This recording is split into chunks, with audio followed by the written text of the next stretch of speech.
Hi, everyone, and welcome to Cultivating Community Reflections from the Zoom Classroom. First up today, we have Nancy Reddy as a presenter. She is the author of Pocket Universe, Double Jinx, and a 2014 winner of the National Poetry Series in Acadiana. She's also co-editor, along with Emily Pérez, of the long devotion, Poets Writing Motherhood. Her essays have appeared in Poets and Writers, Electric Literature, Brevity, The Millions, and elsewhere. The recipient of a Walter E. Dakin Fellowship from the Sewanee Writers Conference and grants from the New Jersey State Council on the Arts and the Sustainable Arts Foundation, she teaches writing at Stockton University. We also have Dilruba Ahmed, who is the author of Bring Now the Angels, with poems featured in New York Times Magazine, The Slowdown, and Poetry Unbound. Her debut book of poetry, Taka Dust, won the Bakeless Prize. Her poems have appeared in Kenyon Review, New England Review, and Plowshares. Her poems have also been anthologized in the Best American Poetry 2019, Halal If You Hear Me, Literature, The Human Experience, and elsewhere. Ahmed is a recipient of the Florida Review's Editors Award, a Dorothy Sargent Rosenberg Memorial Prize, and the Catherine Bakeless Nason Fellowship in Poetry, awarded by the Breadloaf Writers Conference. She holds degrees from the University of Pittsburgh and Warren Wilson College's MFA program for writers. She teaches with Chatham University's MFA program in Hugo House in Seattle and joined the faculty at Warren Wilson College's MFA program for writers in January 2021. Thank you so much to both of us for being here, and please take it away.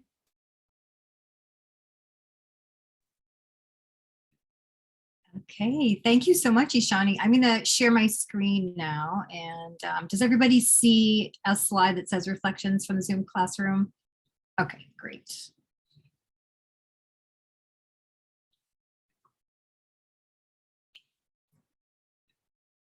Okay, well, first of all, thank you, Ishani. Ishani is awesome. For those of you who haven't interacted with her at all, thank you so much, Ishani, and welcome to all of you. It's wonderful to see some familiar faces as well as new faces. As Ishani said, my name is Ruba. I'm so thrilled to be here with Nancy and all of you to talk about this the journey we've had over the last couple of years, kind of shifting to an online format, and some of the learnings we've taken away, as well as drawing on and building on what you already know. So as Ishani said, I'm a poet and an educator. I live just outside of Philadelphia. Nancy, do you want to do a Sure. Sure. Yeah, so our goals, I'm Nancy, obviously you heard my intro. I am so glad to be here with you all. Our goals, as Ruba started to talk about, are really to make this be kind of as fun and interactive as possible. I think anyone who's been in education for any period of time has been to like professional development sessions where they tell you how to do things and the presentation itself is horrible. So we're aiming to have like a fun and exciting presentation that also gives you some tangible tips and tricks that you can take away with you. One thing that we came up with together is this bingo card. So we have a couple of, I'll drop the link in the chat. We made a little bingo card of strategies. Okay, Ruben's got it. Thank you.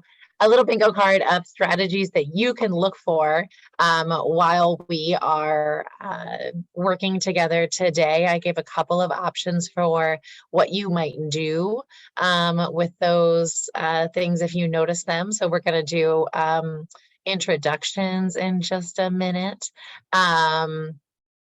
So you could note that under the icebreakers, perhaps with a star, with an example, maybe add an example of an icebreaker that you've used that's worked well in your own teaching. Yeah, and as Nancy said, we wanted to make it, interactive and both share some of our insights as well as engage in things that felt like they had some substance that you could take away for your own teaching or your own facilitation. So when we ask you for your introduction, we'll be asking you to share your name, your preferred pronouns if you'd like, and just briefly your interest in online teaching and or experience in online teaching, which will be directly related to the first part of the activity we'll do called the KWL. So I think what I'll do is just go through the through the names as I see you on the screen, and please do correct me if I get your name wrong. And as I mentioned, the bingo card, or as Nancy mentioned, the bingo card is meant to be, sort of, you're wearing both of your hats, right? You're here as participant, but you're also kind of looking at things through your teacher lens. And our hope is that we do indeed end up modeling the things that we've listed on the chart that we made. So, but if there are things we don't end up doing, feel free to ask about those at the end, because it's likely that Nancy or I have done at some point in classes. Yeah. And if you were to think about it, as you're waiting for Ruba to call on you, if you can try to get your intro to like one sentence, we're going to try to be as quick as we can to get to know each other kind of quickly and then dive in. Okay, so Holly, let's hear from you. Correct me if I'm mispronouncing your name. I'm sorry, I'm not ready because the access is denied to the bingo link. Oh, gotcha. All right, let me see if I can fix that. I'll work on fixing that. You call someone else. I'm sorry, that's my fault. Oh, no worries. So I was wrapped up. It says anyone with the link. What am I doing wrong? No, I can actually put the all right, let me copy it and put it in the chat. So, and this is, of course, directly related to part things that you try to troubleshoot. Does that one work better? So in terms of, having multiple access points to things in case these kind of techie glitches come up, I'm going to try dropping the file directly in the chat, and hopefully that will do the trick. But if it doesn't, we may just need to close out of the Google. It's accessible now. Okay, I was going to say, I see somebody else in there. So, all right, and it's in the chat as well. So Holly, we'll come back to you so you can get your got hung up. No worries. Maureen, let's hear from you. Hi, my name is Maureen, she, her. I'm phoning in from Wisconsin. I have been a founder and co-facilitator of 2 Zoom writing critique groups. And so I'd like to look at ways to strengthen those experiences. Thank you. Thank you. Welcome, Maureen. Leslie, nice to see you. Let's hear from you.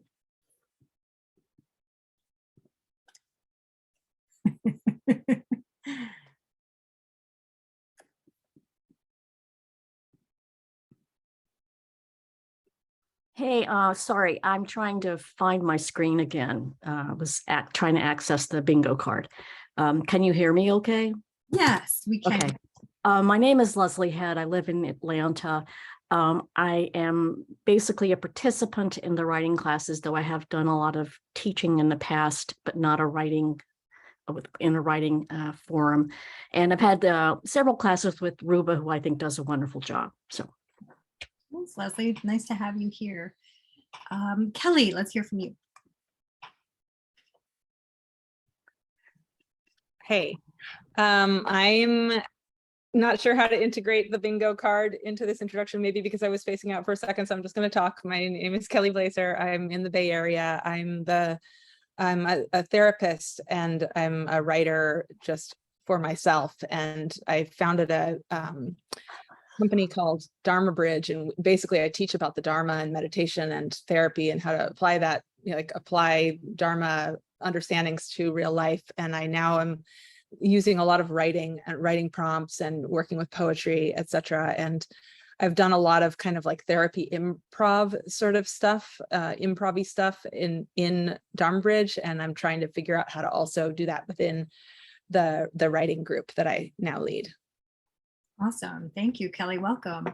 Heather, let's hear from you.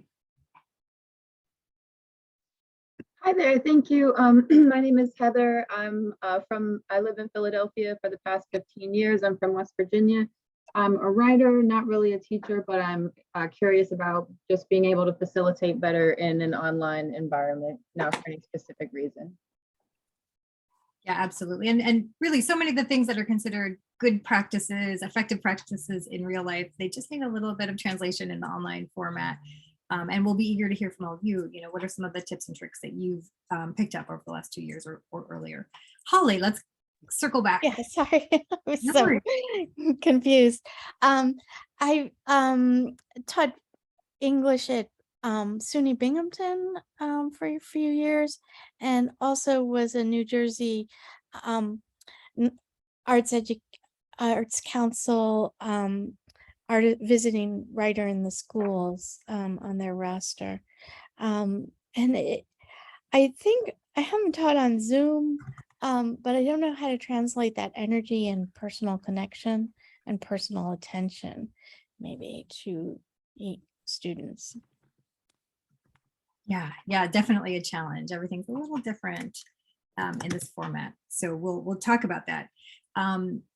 So wonderful to hear from each of you and to get to know you a little bit in terms of your own experiences and interests around online teaching. And what we'd like to do is sort of frame today's class around two major activities. One is a KWL, which you might have heard of if you have used it in your own teaching. And the other is a kind of self-reflection activity that we'll move into. But to begin, what we'd like to do is kind of collect some of the knowledge that's already in the room. So the KWL stands for know, want to know, and then after the fact, at the end, what have you learned? So we're going to take a moment to kind of hear from you, or actually ask you to type in what you already know about teaching writing online. So you could, maybe distill that to a couple of nuggets, things you've taken away. And then what do you want to learn? That's the L. What are some of the nagging questions? And some of you have shared those, but we're actually going to put in a link to a shared doc so we can start to bring all this together and pool our collective wisdom and pool our collective questions. And then ideally at the end, also pool together, all the things we take away in today's lesson, in today's session. So I'm going to let's see here. The link is in the chat if people want to go ahead and pull that up. There's a kind of template Google Doc that just has those 3 questions. What do you already know about teaching writing online, and what do you want to learn? Can folks get into that? I see people. It looks like it's working. Yeah, and if anyone has any trouble, feel free to drop it in the chat instead. Just put before your phrase like the K, so we know that's what you know, or L if you're sharing what you'd like. Sorry, it's the K and the W. So just if you label those in the chat, we can copy and paste it in for you. These are great. I love seeing people's ideas in here already. So let's pause for a moment, or pause our talking for a minute. I love to talk as a teacher, but I'm going to pause my talking for a second and let you all take a couple minutes to jot down, maybe 2 or 3 minutes, to jot down your answers to those first questions. What do you already know? What do you want to learn?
Mm.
So I'd say take another moment or so to like anything else you're thinking about that you want to fill in, anything you're working on that you want to make sure it gets in there.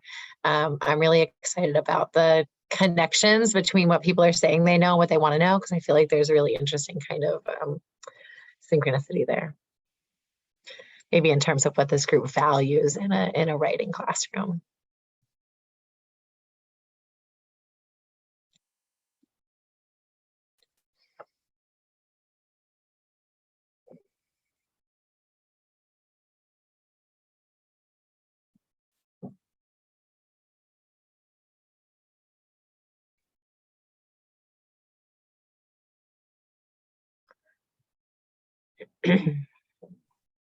Okay, some of you are still wrapping up your comments, which is fine. It's great. But we'll start trying to summarize what's here and then move on to the next portion. So in terms of what we know, there's a variety of experiences, right, that have to do with participation, that have to do with wait time, the challenges around that, and sort of patterns that people might fall into. And so those are, you know, all similar challenges to what we have in brick and mortar classrooms, but take on an entirely different kind of cast in the online classroom. So we'll talk about those. And or when we get to the end, we'll reflect on, you know, were there any strategies that you saw today that help to address those?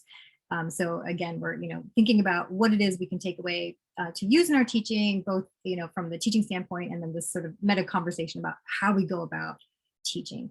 Some of the other comments here, the difficulty around, you know, the challenges of having people write on the spot in class, and then whether or not to share.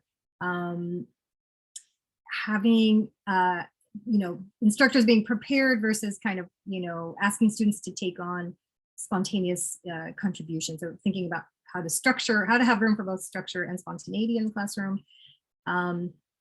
Clear expectations. And speaking of which, you know, we've asked you to both add things to Google Doc as well as putting things in the chat.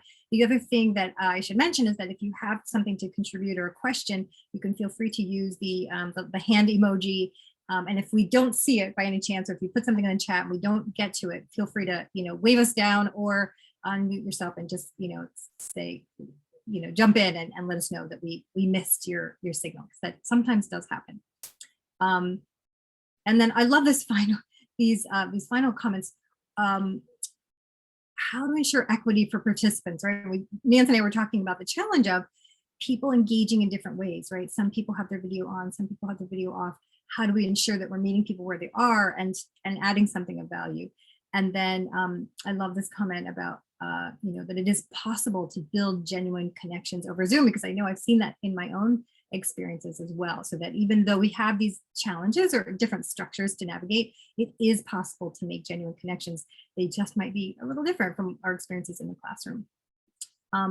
In terms of what folks would like to learn, so we've got questions around low stakes ways for people to share quickly, icebreakers, how to magically transmit the feeling of trust and compassion, right? That does require a bit of magic in the online format, but I do think it can be done. Equity, again, going back to that question, how do we make sure that we're providing access for everyone to enter the conversation and to gain from the class? And then, you know, it can be awkward to think about classroom participation. What are the norms around, like, when to jump in? How do we know someone's about to speak or not? So those are difficult to manage. In the case of today, feel free to put things in the chat. You know, we've used this document to gather certain comments from you, but again, if you also want to use the emoji, and if we don't see either one of those, please do give us a wave or just unmute and jump right in. So thank you for putting your comments in this. Now we have a sense of, you know, where is you're coming from, in terms of your own experience, what some of the things are that are of interest to you. At the end of today's session, we'll come back to this and try to pull together, okay, what are some of the things you took away? And then we'll share this document. We'll make sure you get access to it so you have it to keep afterwards. So we're ready to move on to our next phase.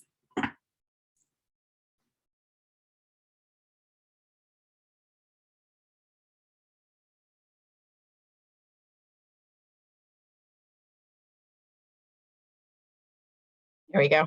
So we wanted to share a little passage of this essay by Matthew Salisis. This is from his essay, 25 Essential Notes on Craft, which was in Lit Hub. It's also part of his really wonderful book, Craft in the Real World.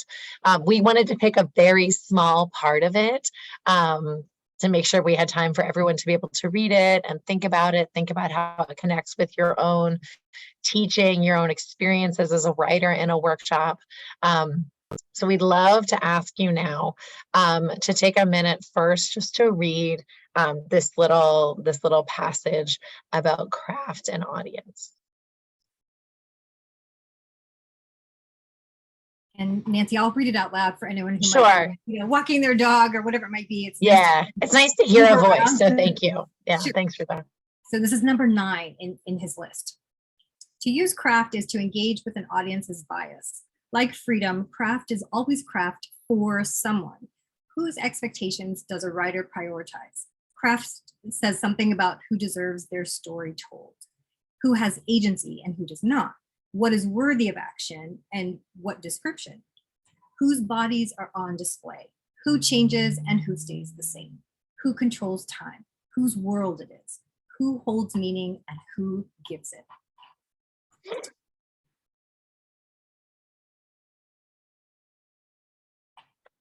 So what we'd like to ask you to do with this is to think about one of these questions. We've given you a couple of different options, so you have different entry points, but just pick one. You don't have to answer everything. There's no test. We're not going to pick it up. So there's 3 different kinds of questions as entry points to thinking about this passage. And again, it could be either in connection with your own teaching of writing or your experience being a writer and writing workshops or getting feedback. So what questions does this passage raise with respect to your own teaching or facilitation? As a writer, who do you envision as the audiences for your own writing? And then what questions does this passage raise with respect to your own workshop experiences? So we'll give you a minute, just pick one of those questions, do a little bit of thinking, a little bit of writing in response.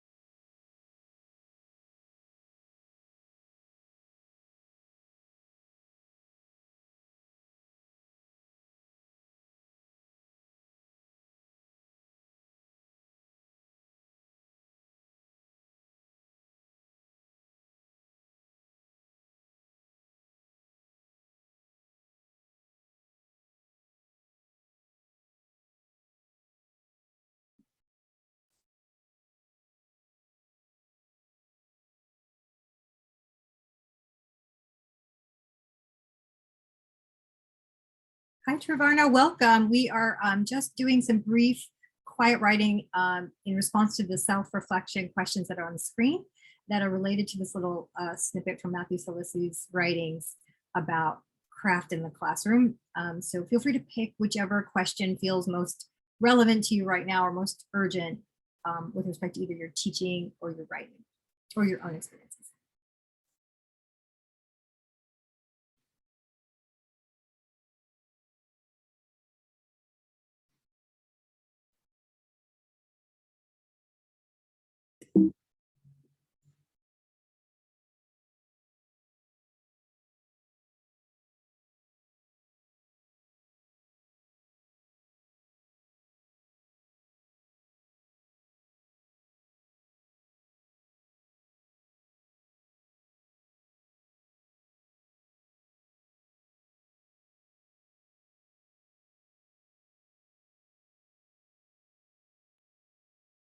This is a short passage, but I feel like there's a lot in it. So feel free, if it feels like a lot, to just focus on one sentence.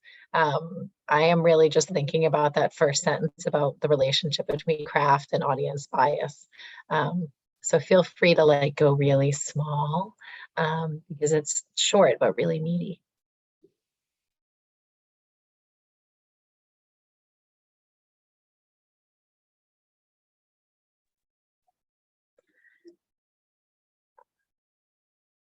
we're going to connect this, this writing that you're doing now with an exercise that Ruba is going to lead in a minute about kind of aesthetic values and how that relates to your teaching and your feedback. But I'd love to give you a minute now just to drop into the chat any responses you have. Like if you have a sentence or a phrase, that might be a question, it might be an experience you've had. Whatever that might be. If you have something you want to share now, feel free to drop that in the chat just as a way of checking in about what folks are thinking about as they're reading and writing a little.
Okay, as Nancy mentioned, that's kind of a meaty excerpt. So, we hope you'll hang on to that and come back to it and continue self-reflection.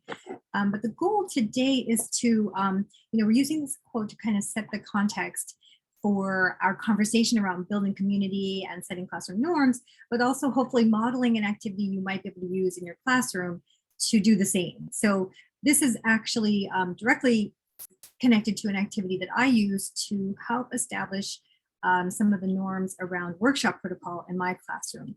So setting the stage is this, passage that we just shared that introduces the idea of craft as being for someone and having to think about audience.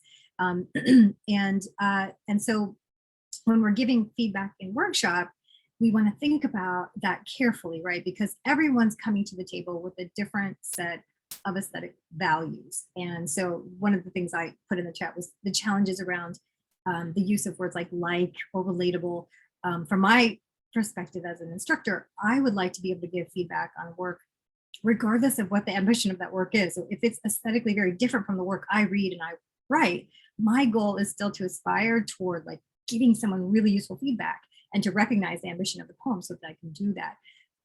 Likewise, if something's relatable, some people might find, okay, I feel like this work resonates with me and that's part of the reason I enjoy it. But when we're giving workshop feedback, again, as an instructor and as a fellow writer, I'd like to be able to give feedback, useful, productive feedback on things that I cannot relate to at all.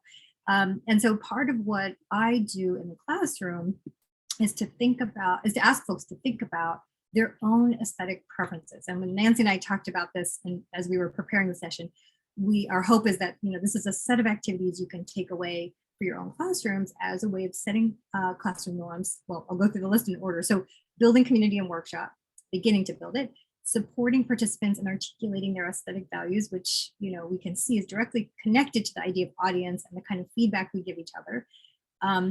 So helping to frame and establish expectations for peer discussion and feedback. How do we talk about each other's work in a way that is productive and respectful? And also our hope is that this activity helps to establish norms in a substantial way so that we're not just talking about, I like this or I don't like this, right? Or let's be polite to each other, but instead going deeper than that and thinking about what is it that this poem seems to call for? What does the vision for this piece seem to be? and to recognize that and let all feedback, sort of follow from there. What is it that this piece seems to want to do, and how do we honor that? How do we honor the ambition of the poet and provide feedback that might open up their possibilities? So what we're going to do is look closely and think about our own aesthetic values here today. So part of my journey as a teacher was reading this article that is quite old. It's from 2004 by Charles Harper Webb. It's a very long piece in Writers Chronicle, and I've just taken a condensed version of it to share with you, but I pulled out one quote. As for critical assessment of poetry, how does one competently assess something when there is no agreement about what that thing should be? So going back to the idea of audience, how things are represented, who speaks, who doesn't, and thinking hard about how do we provide feedback that's useful. In the same article, Charles Harper Webb provides a list of aesthetic, what he calls poetry's competing values. And it's a very lengthy list. And so I've tried to take that list and just distill it into something that can fit on one slide. And so you can see that I've tried to kind of pair things that are somewhat opposite. So for example, plain style is directly across from crafted / special / musical language. Sincerity is across from irony and distance, but not all of these are polar opposites. I just tried to organize it in that way for simplicity, given that it's a huge list. So what we'd like to do is, build that bridge from thinking about how to build community in workshop, how to, recognize the ambition of a work and honor it and provide useful feedback by starting with this recognition that we're all coming to the table with a different set of values about what makes a piece valuable for us, right? What makes it enjoyable or interesting or compelling. So what we're going to ask you to do is to look at this list, which is quite long, and try to identify 3 aspects that you value in the work that you write and you read. And realizing that this could change tomorrow, but for the moment, what are the top 3 just for right now? And then to identify 3 aspects that you struggle the most with when you're in workshop and asked to respond to work that has this characteristic. So you can jot that down, on a piece of paper, top 3 that you most value, and then top 3 that you most struggle to respond to or engage with in workshop. And we'll give you a few quiet minutes to reflect on that. Is everybody clear on what to do?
Okay. I realize it's a long list, so if you only have one or two, that's fine. What we'd like to do is give you a chance to share your responses to these two questions in small groups. And we'll take about 6 minutes or so in the small groups to briefly share the 3 aspects, 2 to 3 aspects that you most value, 2 to 3 aspects that you most struggle with to respond to in the classroom. And then we'll come back as a whole group. So when we get to the groups, we'll broadcast these 2 prompts again. You can take turns sharing what it is you sort of selected for the moment to represent both what you value and what you struggle with. So is everybody clear on what to do before we move into groups? All right, I'm going to break us into 3 groups. I think that's going to work mathematically. And let's see. Yes.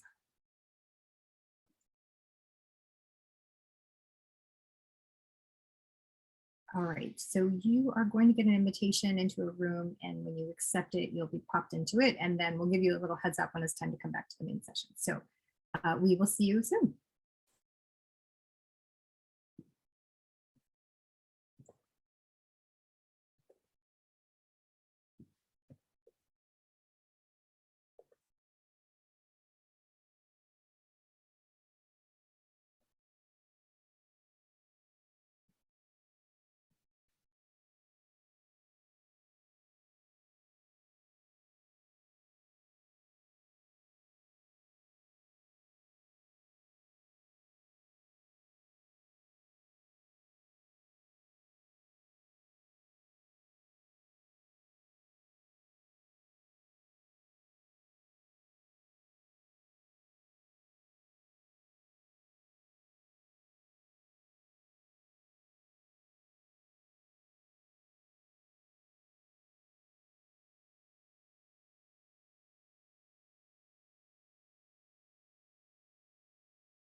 Okay, good. There's always this moment of panic, like, did we Yeah. miss in the way? Will someone be lost in the internet? In the ether.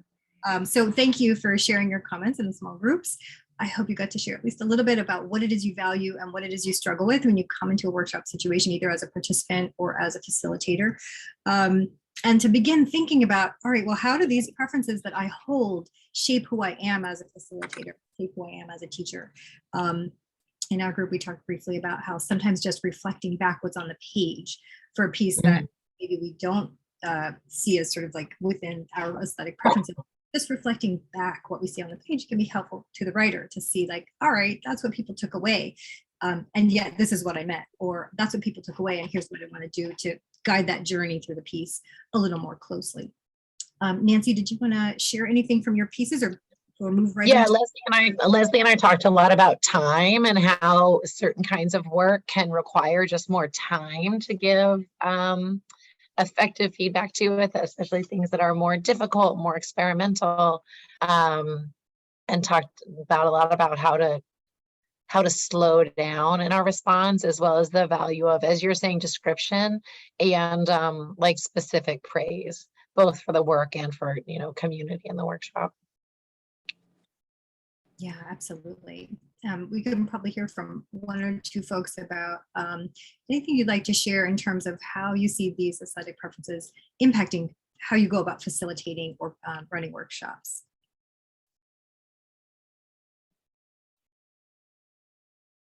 Kelly, go ahead. Okay, so the quote that you shared earlier that was really, you know, you were focusing a little bit on what audience aesthetic is this for, etc. I really realized through reading that quote that when I'm facilitating writing, it's really not, there's not much focus on the reader. The real focus is like what comes through for the writer about their own not necessarily biases, but like what they're able to see and what they're not able to see, like what questions they're able to ask, what they're not able to ask, what's available to change and what's not. And so that relates a little bit to the aesthetic values that I identified in my writing. Like one of the aesthetic values that I identified is ambiguity and kind of unusual syntax and kind of, and I think the reason for that is that I experience writing as like, I primarily write, I'm not publishing. I mean, not that I wouldn't like to, I just don't seem to be able to even figure out how to go about that. But I'm primarily writing as an internal, like it's just really an internal delving and trying to reveal more truth and more access. And so I think that's why I facilitate in a way that's sometimes kind of maybe maddeningly ambiguous for people, but I really want them to find their own pathways and navigate through because of beauty. So yeah, absolutely. It's such an interesting counter to the kind of workshop that I feel like maybe all of us have been in, where someone is telling you how to do it right. Like I know I've been in workshops where the instructor kind of like maybe lets everyone else have their say and then says like, okay, here's the 4 things you got to fix. And I think your process is such an interestingly different one. That's really exciting to me. Yeah, I think that's very interesting. And it reminds me of sometimes in my classes, I'll talk about how, you know, when we write, we can think of 2 big phases. There's the generative phase when we're creating a rough draft and all the internal censors are outside the door. They do not belong in the room. And that's the sacred phase, right? Where we can just sort of unpack and release whatever it is that's on our mind without question. But then in the revision phase, that's when we get the flashlight out, right? Cast a really bright light on things and begin to think about audience. And there's some pieces that don't go into that phase, right? There's some pieces that are just in that sacred phase and live on like that because it's a question of what is this piece for, right? Is it just for me? Or do I envision a reader on the other end? And if so, what kind of journey do I envision for them? Maureen, go ahead. Maureen, go ahead. Me? Okay. One thing that you mentioned earlier, one of you mentioned honoring the work. And I think that's such a crucial part. In fact, I'm going to make a big sign and hang it above my desk about when I'm talking to other people, that's got to be front and center. Honor the work. This is taking time and effort. And the other piece that came through when we were in discussion was asking questions for clarity. It's, to me, it seems better to ask the question or phrase it as a question rather than to make a statement about something I'm not understanding. And so my 2 cents. Thank you. Yeah, so helpful, right? To phrase it as a question. So then the poet can then deduce from that, right? Make inferences from that, like, oh, well, this is what I meant, but they didn't get that part, or this is the part they got. And what else do I need to do to flesh out the context so that they get what I meant, right? So that clarifying question doesn't arise. The generative questions are what we want, right? We want the questions that make people feel compelled to keep reading, not the ones where it's like, what's going on? Where am I? Unless there's a purposeful destabilization at play, which happens in many poems, right? So I'm thinking about, yeah, no, I think that's such a helpful strategy for writers to just get the questions that people are experiencing as they read through the poem. And it can be enormously helpful then to just write those all down and take those away. I think the honoring the work part, for me in my own teaching, I've tried to think, in my own writing, I've tried to think of revision much more radically because I tend to have patterns and ruts that I fall into. And so now when I'm thinking, for example, about the ending of a poem in my own work, instead of thinking like, how do I tinker with what's just there on the page? It came out that way. I try to think of it as something more dramatic, drastic, sort of like, all right, here's how it looks right now. What's a version that's, that has much more open-endedness to it? What's a version that has, a greater sense of resolution? And then to just sit with those drafts to be able to say like, all right, this one didn't fit, but maybe this one does, or something in the middle with an interplay does. So that when I take that and then translate it to my teaching, I can kind of think about a piece in those terms to say, all right, this piece may stand the way it is, but just to see how things might play out differently in the piece. If I have a question about the ending of a poem, I might say, try a version over here on this side, try a version over here on this side, and just kind of sit with and see what happens. So I think that kind of experimentation that opens up possibilities, but then leaves, of course, the writer in command of like, all right, I tried these things out, but here's what feels authentic to my piece. I think that process of just kind of wrangling the piece in different directions can be valuable for our written processes. We are very nearly at our time. We knew an hour would go fast and it's gone faster than I thought it could.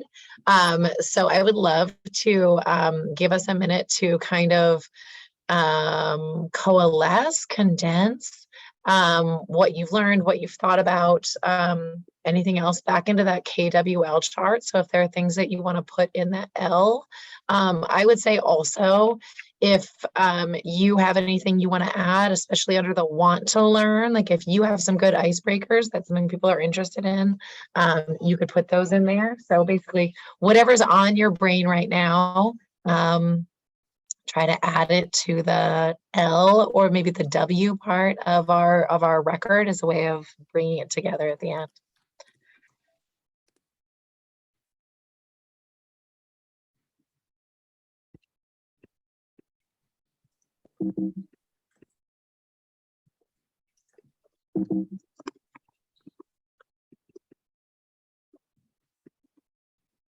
Anonymous shrew.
We've got lots of great things in the L. I had a couple of things in W, and I could see that other people did as well. So thank you guys for that.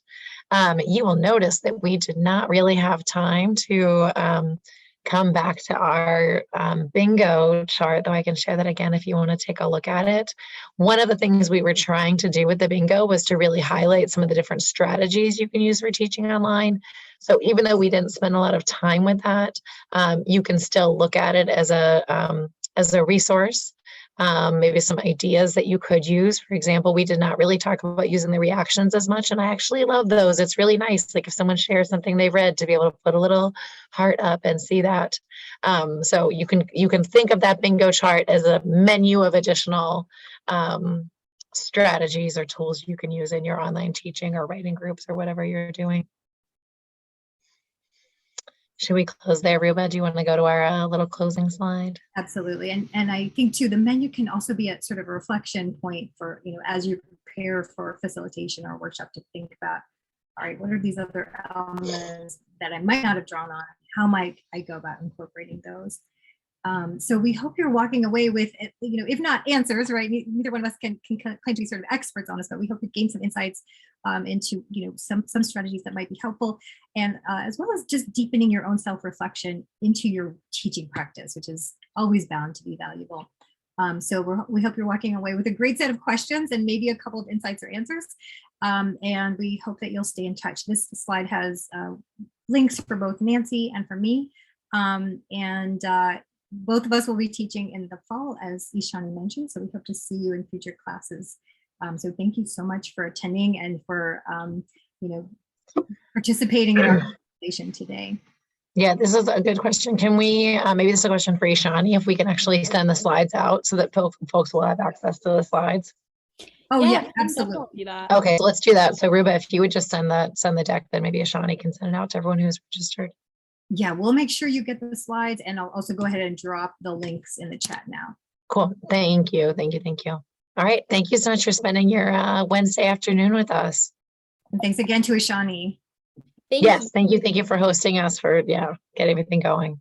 No, really, Thank thank you both. Thank you everyone for coming. Thanks for this fantastic session. I'm going to drop some links from Bluesteep in the chat again as well. And I hope to see you all next week when I'm teaching a session, actually. So hoping to see you all there.